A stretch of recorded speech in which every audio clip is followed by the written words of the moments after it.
नमस्कार, स्वागत है आपका आज तक पर। आपके साथ मैं हूं मीनाक्षी गढ़वाल। यूपी में प्यार का झांसा देकर धर्मांतरण करने वालों के खिलाफ सख्ती शुरू हो गई है। उत्तर प्रदेश की योगी सरकार एक अध्यादेश लेकर आई है। इस अध्यादेश में लव जिहाद की कोई चर्चा नहीं, लेकिन उसके प्रावधान ये बता रहे हैं कि यूपी में लव जिहाद का खेल करने वालों के दिन अब खत्म होने जा रहे हैं। पहले से मेरी चेतावनी, अगर वे सुधरे नहीं तो राम नाम सत्य है की यात्रा अब निकलने वाली है।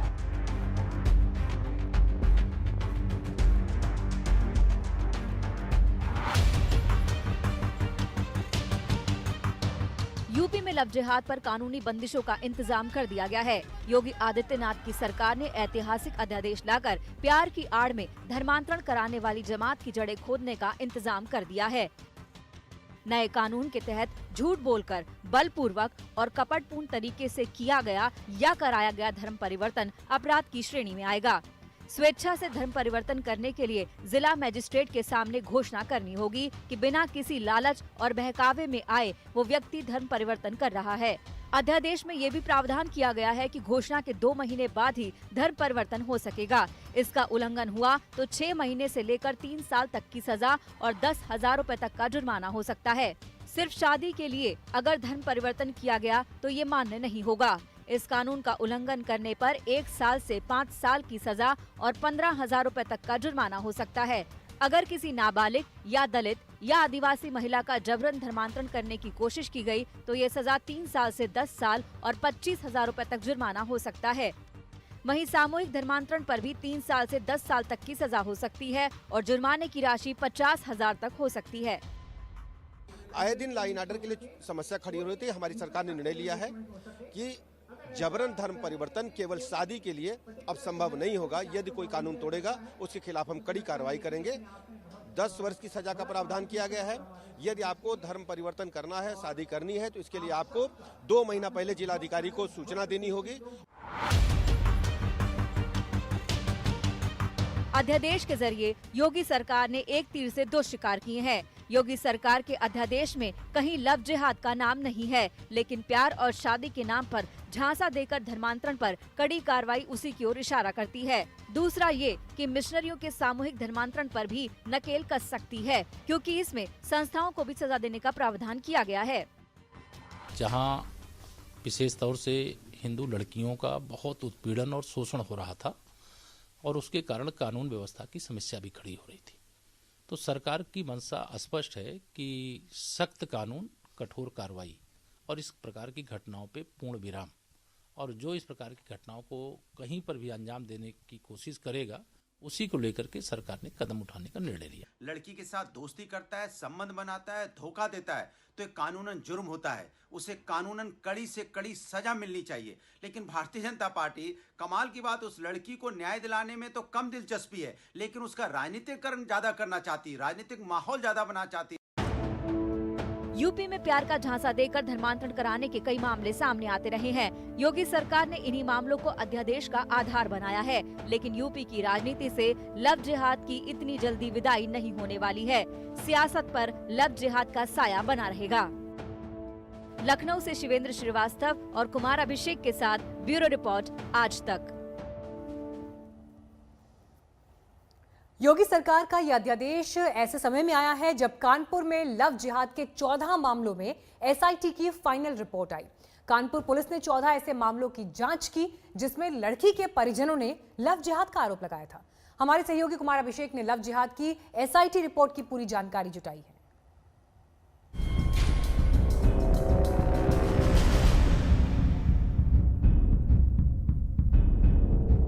जब दोस्ती हुई थी, जब बात हुई थी तो नाम राहुल सिंह बता रखा था। अब इस तरह कोई आदमी अपना धर्म छुपाकर किसी लड़की की जिंदगी से खिलवाड़ नहीं कर सकता है, क्योंकि उत्तर प्रदेश की योगी सरकार शादी के लिए धर्म छुपाने या जबरन धर्मांतरण के खिलाफ अध्यादेश लेकर आई है। जबरन धर्म परिवर्तन केवल शादी के लिए अब संभव नहीं होगा। यदि कोई कानून तोड़ेगा उसके खिलाफ हम कड़ी कार्रवाई करेंगे। ये इत्तेफाक है या बहुत दिनों से बदलते हालात का अंजाम, जो ये अध्यादेश उस दिन आया जिसके एक दिन पहले कानपुर में कथित लव जिहाद के मामलों की जांच करने वाली एसआईटी की फाइनल रिपोर्ट आई। 3 प्रकरण मैंने बताया जिसमें उन्होंने फर्जी दस्तावेज बनाए हैं लड़कियों को प्रभावित करने के लिए, और ये उनको दिखाने के लिए वो उन्हीं के धर्म के हैं, इसके लिए उन्होंने अपना नाम बदला और फर्जी दस्तावेज बनाए। घर वालों की शिकायत पर दर्ज 14 मामलों की पड़ताल में 11 ऐसे मामले सामने आए जिसमें साजिश के पुख्ता सबूत मिले। आप वैसी ही पीड़ित एक लड़की का दर्द सुनिए। मम्मी लोग से नहीं बताया, डर लग रहा था, तो मम्मी से बाद में बताया जब इसकी आईडी हमको मिली थी। एक मम्मी चार्जर निकाल रही थी उसके बगल बैग से, तो उसको मम्मी को मेरी आईडी मिली थी, देखा तो मुसलमान इसमें लिखा था। मम्मी ने फिर मेरे चाचा को बता दिया था। फिर मम्मी हम तब भी जितने दिन रहे डर डर के रहते। मम्मी कह रही क्या होगा, तुम इतना डर डर के क्यों रहती हो? कुछ नहीं मम्मी, उन्होंने कहा था कि बताओगे तो मार डालेंगे मम्मी पापा को, तुमको भी मार डालेंगे, इसलिए हम डर डर के नहीं बताते। एसआईटी ने जिन 14 मामलों की जांच की है उस आधार पर उसकी बड़ी बातों को समझिए। 14 में 11 मामलों में साजिश का पर्दाफाश हुआ। असली पहचान छिपाकर प्यार का जाल बुना, फर्जी हिंदू नाम रखकर लड़कियों को फंसाया। जांच में आर्यन मल्होत्रा निकला फतेह खान। मुख्तार अहमद ने राहुल सिंह बनकर शादी की। बाबू नाम रखकर ओवैस ने कोर्ट मैरिज की। 8 नाबालिग लड़कियों को जाल में फंसाया। 4 आरोपी लड़के एक दूसरे से परिचित हैं। इस एसआईटी ने इस तरह के टोटल 14 प्रकरणों की जांच करी, और जो एसआईटी की जांच में ये निकल करके आया है कि 11 प्रकरण ऐसे पाए गए जिसमें कहीं ना कहीं अपराध का होना पाया गया। 3 प्रकरण ऐसे पाए गए जिसमें लड़कियां बालिग थीं और उन्होंने अपनी मर्जी से दूसरे धर्म के लड़कों के साथ जाना या उनसे प्रेम करना बताया, इसलिए उन पर कोई कार्रवाई नहीं की गई। आज तक की टीम जब एक पीड़ित लड़की के घर पहुंची तो उसका दर्द आपकी रूह कंपा देगी।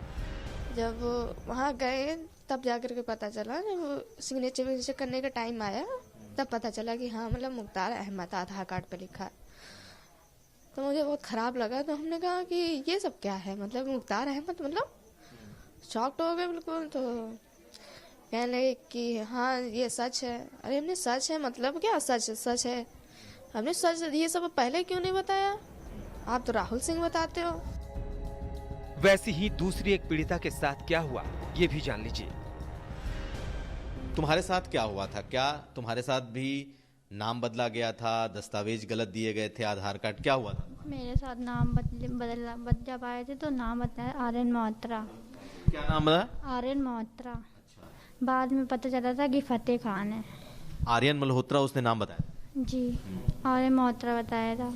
बाद में पता चला था फतेह खान है। जब पीड़िता को पता चला कि आर्यन मल्होत्रा का असली नाम फतेह खान है तो उसने विरोध किया, लेकिन जान से मारने की धमकी देकर फतेह खान ने उसका मुंह बंद करा दिया। मम्मी लोग से नहीं बताया, डर लग रहा था, तो मम्मी से बाद में बताया जब इसकी आईडी हमको मिली थी। एक मम्मी चार्जर निकाल रही थी उसके बगल बैग से, तो उसको मम्मी को मेरी आईडी मिली थी, देखा तो मुसलमान इसमें लिखा था। मम्मी ने फिर मेरे चाचा को बता दिया था। फिर मम्मी हम तब भी जितने दिन रहे डर डर के रहते। मम्मी कह रही क्या होगा, तुम इतना डर डर के क्यों रहती हो? कुछ नहीं मम्मी, उन्होंने कहा था कि बताओगे तो मार डालेंगे मम्मी पापा को, तुमको भी मार डालेंगे, इसलिए हम डर डर के नहीं बताते थे। लेकिन अब ऐसा नहीं हो सकता है, क्योंकि यूपी में जो नया अध्यादेश आया है वो जबरन धर्म बदलवाकर शादी करने वालों को सलाखों के पीछे पहुंचा देगा। कुमार अभिषेक, लखनऊ, आज तक। एक छोटे से ब्रेक के लिए हम यहाँ रुक रहे हैं, लेकिन फौरन लौटेंगे, देखते रहिए आज। तो प्रेम से बैर नहीं, धोखे से खैर नहीं, इन दिनों लव जिहाद के मसले पर कई बीजेपी शासित राज्यों ने सख्त कानून बनाने की तैयारी कर दी है। यूपी तो अध्यादेश ला ही चुका है, मुहर लग गई है उस पे। हालांकि लव जिहाद जैसे मसले को लेकर असदुद्दीन ओवैसी लगातार बीजेपी पर हमला बोलते रहे हैं। इन दिनों वो हैदराबाद में निकाय चुनावों में व्यस्त हैं, वहां जमकर सियासी तलवार भांजी जा रही है। एक बार बीजेपी का गवर्नमेंट आन दे, तेरे को, तेरे भाई को, तेरा पूरे एमआईएम पार्टी को मेरे जूते के पास लगा दो। ये जमात अगर ताकतवर बन रही तो हैदराबाद के आवाम को भी ताकतवर बना रही है, हिम्मत वाला बना रही है। Who is Owaisi? Owaisi is Muhammad Ali Jinnah's new avatar. क्या तुम क्या बात करोगे? तुम तो मस्जिद तोड़ने वाले, हम तो मंदिर के लिए 10 करोड़ का मुतालबा करें। चुनाव बेशक स्थानीय है, लेकिन सियासी गर्मी गजब की है। पूरी ताकत से हमलों की बौछार हो रही है, जुमलेबाजी हो रही है, धौंस दी जा रही है, तो वोटर्स को बरगलाने वाली राजनीति भी हो रही है। जरा ओवैसी के एक विधायक की जुबान का हाल देख लीजिए। पुलिस की गाड़ी जा रही घूरते, किसके घूर रहे थे? मजलिस के घूर रहे थे। जाते जाते मारता कट, गाड़ी रोकते कि मिलाता, चालान मार रहा, जरा बोलो भाई। मजलिस ताकतवर आपको भी बना रही है। ये जमात अगर ताकतवर बन रही तो हैदराबाद के आवाम को भी ताकतवर बना रही है, हिम्मत वाला बना रही है।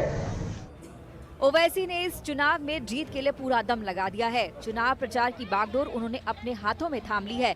बीजेपी पर बढ़ चढ़कर हमले का पूरा जिम्मा संभाल रखा है। मैंने अपने बचपने में, मेरी उम्र 13-14 साल की थी, तो हैदरगुड़े के घर के पास आरएसएस वाले ग्रुप में आकर पुकारते थे कि ओवैसी खबरस्तान या पाकिस्तान।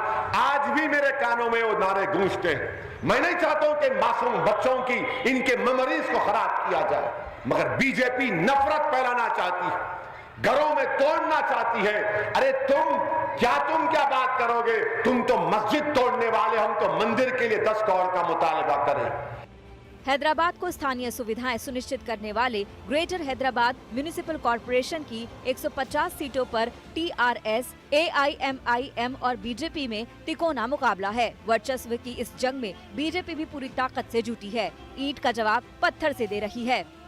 एक बार बीजेपी का गवर्नमेंट आन दे, तेरे को, तेरे भाई को, तेरा पूरे एमआईएम पार्टी को मेरे जूते के पास लगा दो, मेरे जूते के नीचे लगा दो, समझा?